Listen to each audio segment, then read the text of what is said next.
Hello everyone, I welcome you all to my channel the fellowship of the pen. So आज का हमारा जो topic रहेगा वो रहेगा विलियम वर्ड्सवर्थ की poem the solitary reaper.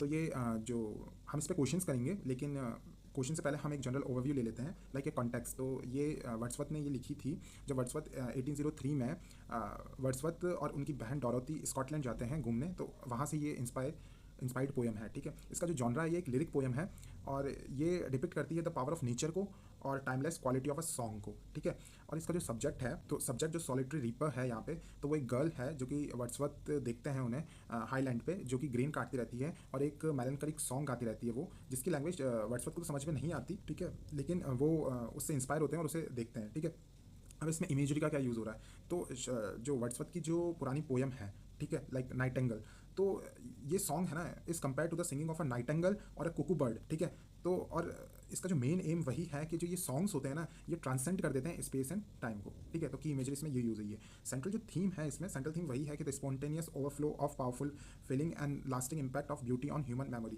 Like जो मेमोरी होती है किसी सीनरी की, वो हमें लाइफ लॉन्ग जॉय देती है और वो ट्रांसेंड करती है टाइम को। ठीक है, और वो एक हैप्पी मेमोरी की तरह रहती है हमारे दिमाग में, जो कि हम उसे यूज़ कर सकते हैं बुरे दिनों में। ठीक है, तो यही है। अब इस पर क्वेश्चंस करते हैं। Question number 1, in which year was the solitary reaper written. तो अभी मैं जैसे मैंने बताया 1803 में लिखा गया था।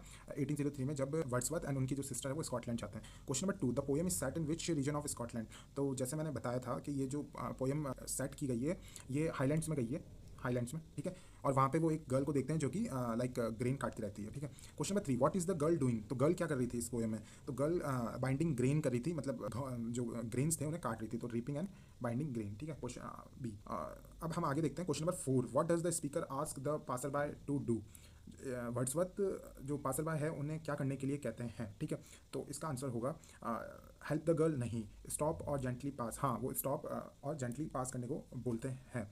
एग्जैक्ट जो पोएम में जो लिखा गया है वो ये लिखा गया है, स्टॉप हियर और जेंटली पास। ठीक है, तो आप ये याद रखना कि वर्ड्सवर्थ जो पासर बाय है उनको क्या करने को बोलते हैं, स्टॉप और जेंटली पास। ठीक है, लाइक आप उस गर्ल को इंटरफेयर मत करो, वो जो गाना गा रही है उसे गाने दो, या तो आप या तो सुन लो या फिर आप बस जेंटली पास हो जाओ वहाँ से।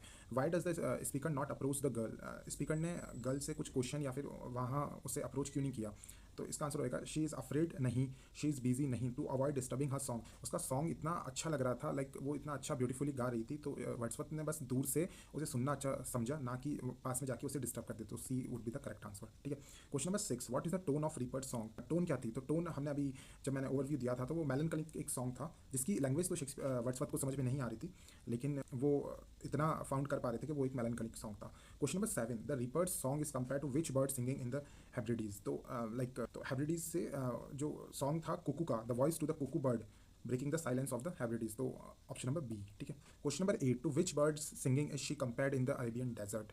तो अरेबियन डेजर्ट के अंदर किस बर्ड की सिंगिंग से उसे कंपेयर किया गया, तो वो है नाइटेंगल से। ठीक है, question number 9, why is the poet unable to understand the song. जो वर्ड्सवर्थ थे वो सॉन्ग को समझ भी नहीं पा रहे थे, तो इसका आंसर होगा क्योंकि वो फॉरेन लैंग्वेज थी, स्कॉटिश गैलिक जो लैंग्वेज थी उसमें था और वर्ड्सवर्थ उसे नहीं समझ सकते थे, तो ऑप्शन नंबर बी। ठीक है, question number 10, the speaker speculates the song might be about. तो जो वर्ड्सवर्थ है वो स्पेक्यूलेट करते हैं, वो मतलब एक अंदाज़ा देते हैं कि मतलब ये सॉन्ग किसके बारे में हो सकता है, तो फ्यूचर वॉर्स के बारे में, old unhappy far off things and battles, C her family, D her love life. तो जैसा हम कह रहे थे कि ये एक मेलनकलिक सॉन्ग है, तो शायद वो स्पेक्यूलेट कर रहे थे कि old unhappy far off things and battles के बारे में था। ठीक है, तो option number B. The music in my heart I bore, where is the music stored. तो इसके अंदर जो यहाँ वर्ड्सवर्थ की जो ये पोएम की जो लाइन है, the music in my heart I bore, तो यहाँ पे जो म्यूजिक है इस लाइन में वर्ड्सवर्थ क्या कहना चाह रहे हैं कि जो म्यूजिक है वो कहाँ पे स्टोर्ड है, तो लाइन में दिख रहा है हार्ट, तो म्यूजिक कहाँ स्टोर्ड है, इन इज हार्ट। ठीक है, और वो ये भी कहते हैं कि अगर भले ये जो साउंड है ये फेड हो जाए, लेकिन जो उनकी मेमोरी में जो स्टोर हो चुका है म्यूजिक वो इटर्नल है, वो हमेशा उन्हें जॉय देता रहेगा। ठीक है, अब question number 12, the poem is compose in what stanza form. तो ये जो पोएम है ये कंपोज है, इसमें 32 लाइन्स है टोटल, 32 लाइन्स है, इसमें 4 स्टैंजा है एंड 8 लाइन्स है। ये आंसर यहाँ पे थोड़ा गलत लिख रखा है, आप इसे अवॉइड करना। ठीक है, तो इसमें टोटल 32 लाइन्स है, जो कि 4 इंटू 8 है, तो ऑक्टेव्स है इसके अंदर। ठीक है, जैसे यहाँ लिखा हुआ है the poem is made up of 4 stanza each containing 8 lines. ठीक है, what does the poet mean by solitary का मतलब क्या होता है। सॉलिटरी का मतलब होता है कि वो हार्वेस्ट कर रही थी ग्रेन्स को और आइसोलेशन में थी। ठीक है, तो इसका आंसर हो जाएगा अलोन, आइसोलेशन मतलब अलोन। ठीक है, the poem emphasize which romantic principle. तो यहाँ पे ये जो पोएम है वो एम्फेसाइज कर रही थी इमोशनल सबलाइम एक्सपीरियंस को और ब्यूटी ऑफ नेचर को। ठीक है, तो emotional Sublime experience and beauty of nature को, तो ठीक है ना, तो बी आंसर हो जाएगा। ठीक है, question number 15, the poet suggest the song has. तो पोएट कहते हैं इस जो पोएम जो सॉन्ग वो जो गर्ल गा रही है उसकी कोई एंडिंग नहीं है। ठीक है, तो ए नो एंडिंग। ठीक है, question number 16, what is the effect of the song on the well पे क्या इफेक्ट हुआ था उस सॉन्ग का। ठीक है, it makes it dark, it overflow the vale with music, it scats the bird, it causes rain. तो इसका आंसर क्या होगा, जो वो सॉन्ग गा रही थी वो गर्ल, तो वो इतना ज़्यादा मेलनकलिक था कि वो हर जगह फैल गया था, it overflows the well with music. ठीक है, तो ऑप्शन नंबर बी। तो question number 17, which phrase indicates the girls total absorption in her work. ठीक है, तो कौन सा फ्रेज ये इंडिकेट करता है कि जो गर्ल्स का total absorption in her work, वो बिजी थी, वो कहीं भी उसका फोकस नहीं था, उसका फोकस सिर्फ उस सॉन्ग पे था और वो जो काम कर रही थी उस पे था। तो कौन सा फ्रेज था, तो ये हो जाएगा alone she cuts and bind. तो ये जो फ्रेज है ये डिपिक्ट करती है कि वो अलोन और उसका फोकस पूरा काम पे था। Question number 18, the poet is moved by.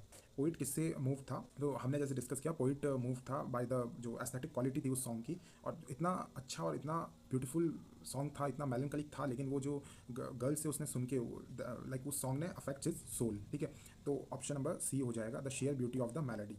ठीक है, विच अफेक्ट्स हिज सोल। ठीक है, question number 19, what is the passer by, who is the passer by. तो यहाँ पे पासर बाय कौन था, द पोइट हिमसेल्फ, पोइट खुद वहाँ पे पास से देख रहा था वो सब।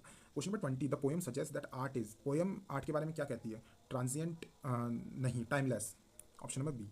Question number 21, the song described as plaintive, what does this mean. Plaintive का मतलब क्या होता है, प्लेंटिव का मतलब होता है जो सॉन्ग्स जो टोन ऑफ सैडनेस कैरी करते हैं, तो इसका आंसर नंबर बी हो जाएगा, सॉरफुल। ठीक है, question number 22, what does the poet see in the field में, पोइट क्या देखता है, वन सॉलिटरी गर्ल। सॉलिटरी का मतलब होता है आइसोलेशन, आइसोलेटरी गर्ल। ठीक है, question number 23, what is the nightingale comparison effective, why is the nightingale comparison effective. ठीक है, तो A it highlights the song soothing power, it shows the girl is a bird, it is a mistake, it describe her appearance. तो A हो जाएगा, it highlights the song's soothing power. ठीक है, और कहीं ना कहीं ये इमेजरी भी है कि वो जो गर्ल के जो सॉन्ग था वो सूथ कर रही थी, वो जितने भी टायर्ड ट्रैवलर्स थे उनको डिपिक्ट कर रही थी वो, it conveys the songs emotional resonance. ठीक है, question number 24, does the poet understand the theme of the song.